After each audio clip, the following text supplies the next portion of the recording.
সীমান্ত পরিস্থিতি নিয়ে মুখ খুলেছেন স্বরাষ্ট্র উপদেষ্টা লেফটেন্যান্ট জেনারেল মোহাম্মদ জাহাঙ্গীর আলম চৌধুরী। তিনি বলেছেন, সীমান্তে নিরাপত্তার কোনো অভাব নেই। পুশিনের বিষয়ে ভারতের কাছে প্রতিবাদ জানানো হয়েছে।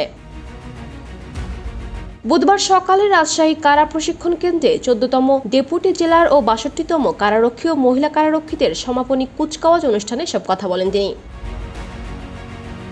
স্বরাষ্ট্র উপদেষ্টা বলেন, সীমান্তে পুশিন বৃদ্ধি পেয়েছে, তবে তারা তো আমাদের দেশেরই লোক। আমরা তাদের বলেছি আনুষ্ঠানিক চ্যানেলের মাধ্যমে অবৈধ বসবাসকারীদের ফেরত পাঠানোর জন্য, কিন্তু তারা সেটা করছে না। এটি নিয়ে বৈঠক হয়েছে, তবে সীমান্তে নিরাপত্তার কোনো অভাব নেই। আমার বাহিনী যে কোনো পরিস্থিতি মোকাবেলায় প্রস্তুত। কারাগারকে কারেকশন সেন্টার হিসেবে গড়ে তোলার পরিকল্পনা রয়েছে উল্লেখ করে তিনি বলেন, যেখানে বন্দীরা কাজ করে অর্থ উপার্জন করতে পারবে, যাতে তাদের পরিবারের ভরণপোষণ সহজ হয় এবং কারাবন্দির পরিবেশ আরও উন্মুক্ত হবে। রাজনৈতিক বন্দীদের সঙ্গে আইনের শাসনের অধীনে সমতার সঙ্গে আচরণের ওপর জোর দিতে হবে।